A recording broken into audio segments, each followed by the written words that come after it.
host, Jeremy Greer, co-founder and executive director of Liberation Generation. I'm here with my co-founder and executive director, Solana Rice. Hello. Today on Distancing Racism, we're talking health, healthcare, COVID-19, and racism. We're here with Danyelle Solomon, Vice President for Race Ethnicity Policy at the Center for American Progress. She has deep expertise in racial inequality and how it affects people of color. She's a Florida native, for those out there in Florida, and a mom, and we're pleased to have her. Thanks, Danyelle, for joining us. Thank you for having me. So we really want to start off to get to know you. Why have you dedicated your life and career to racial and economic justice? It's because it's the unfinished business of America, right? Like everything is grounded in economic policy.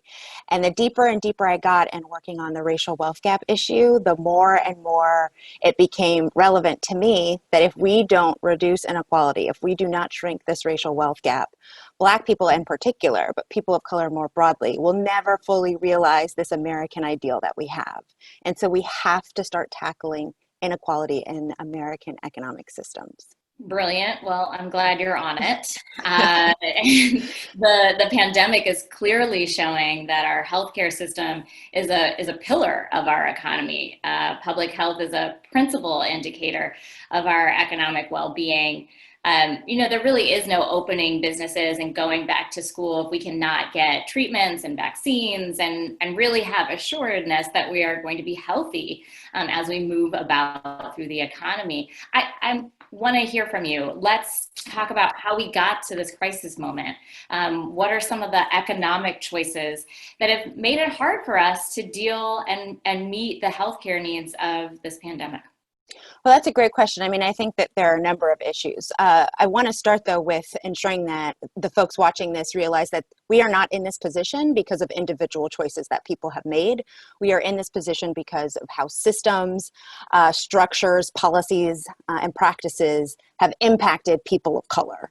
So I want to start there. Second, what I would say is for Black people in particular, but people of color, again, more broadly, there are a number of things that have driven us to this moment. One in particular being that people of color have long been faced with persistent segregation. And they have been living in communities that have been either not invested in or disinvested in since, quite frankly, the beginning of the American structure. And when you live in communities that lack green space, clean water, clean air, you live in food deserts, you are more likely to have underlying health conditions that put you at risk for COVID-19. At the Center for American Progress, we did some recent new data analysis that showed that 28% of people of color have an underlying health condition that makes them more susceptible to the effects of COVID-19. But again, this is not because people of color are more likely to eat unhealthy foods and so they're obese, right? They're obese because they are more likely to live in a community that does not have grocery stores, that does not have access to vegetables and fruit, more likely to live in a community that does not have clean running water. And so when your structures or the systems aren't working for you, you are more likely to have underlying health conditions that in turn put you at greater risk for COVID-19.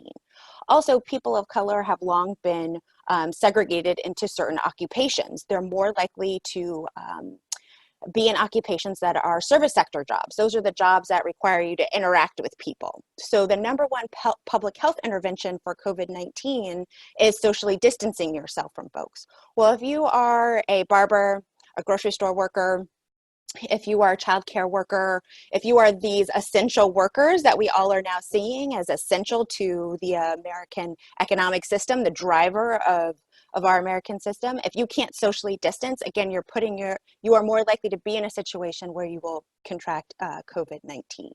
Also, those jobs are low-paying jobs without good quality benefits, right? So again, when you are in those jobs, you are less likely to have enough money, income, to have wealth, a reserve that you can pull from where you don't have to put your health on the table, or you don't have to choose between your health or your family's health and a paycheck, right? Because you have wealth or reserves or savings that you can pull from, so you don't have to, go to work that day as the grocery store worker. But we know people of color are less likely to have those reserves. Today in America, Black people, for example, have 1/10 the wealth of white families. So again, they are more likely to have to, go to work every day, even in the wake of this pandemic. Again, those service sector jobs are also more likely not to have good wraparound benefit services like healthcare. So folks are less likely to have healthcare coverage. But one big important thing I want to also raise is that just because you have healthcare coverage does not mean you actually have access to good quality care. So we also know people of color are more likely to live in communities that don't have good care. So they don't have the hospitals that can actually handle the influx of COVID-19 patients.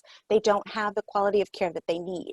And so as you look at all of these different economic policies that have impacted people of color in a way that's negative, where they're not receiving the same type of care, equal pay, quality benefits as their white counterparts, all of those things collectively make them more susceptible to the horrible outcomes we are seeing around COVID-19. We're a liberation generation. We really focus in on the systems that have kind of created the outcomes that you've talked about. And one thing that we know is really since the founding of this country, since the first European landed on this continent, that racial inequality has been baked into the systems that we see in this country. And we're a liberation generation. We call it the oppression economy that has been created. And it's an economy where racism is profitable, where companies can make money off of the exploitation and theft for people of color. And I wonder if you could delve into, like, what is that history? What are kind of the points in history that really kind of set us down this path and that kind of historical kind of arc that brought us to this place where we see these outcomes? But then also, I wonder if you could talk about what would be a liberation economy. What would that look like that created real, outcomes where people of color thrived? I wonder if you could go into those two things a little bit. Yeah, I think that's exactly right. I mean, if folks don't know, if they have not been paying attention, hopefully they do know, the American economic system started on the backs of Black people, right? And so it's important to recognize that the money, the wealth that this country has was literally built off of slavery. And while slavery has been outlawed and it's been abolished, that extraction from people of color, but Black people in particular, has just been modified over and over and over again. And you see that showing up century after century, decade after decade, whether it is Jim Crow laws, whether it is policies and practices around housing policy, redlining, if it's around the interest rates Black people get, the return on investment for buying a home, the investments in public education in communities of color. All of those policies over time have all been rooted in the extraction of wealth of Black people. And you've also seen throughout history that even when Black people in particular have figured out a way to build wealth, right, have figured out a way to create communities to sustain themselves and do better, there always inevitably is this intentional action to, again, strip that wealth or make it harder. And I think as we start talking about how we build an economy that is liberating, where everybody can fully participate, we have to ground that in our shared common humanity, where no matter what race you are, what gender you are, what sexual orientation you are, if you have your disability status, that you can fully participate in this idea of America, where you can access healthcare that is quality healthcare, where they believe you when you say you're in pain, right?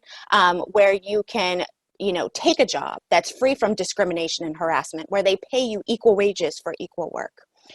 Where you can live in a community with clean running water, where you can live in a community where you can access a grocery store that provides healthy food that is not upcharged because of the community that you're lived in, where you have access to Wi-Fi, so you can actually, again, participate in the economy, but also so you can participate in education, right? We're seeing right now in COVID-19 that there are school children who cannot access teaching online because they don't have access to the internet.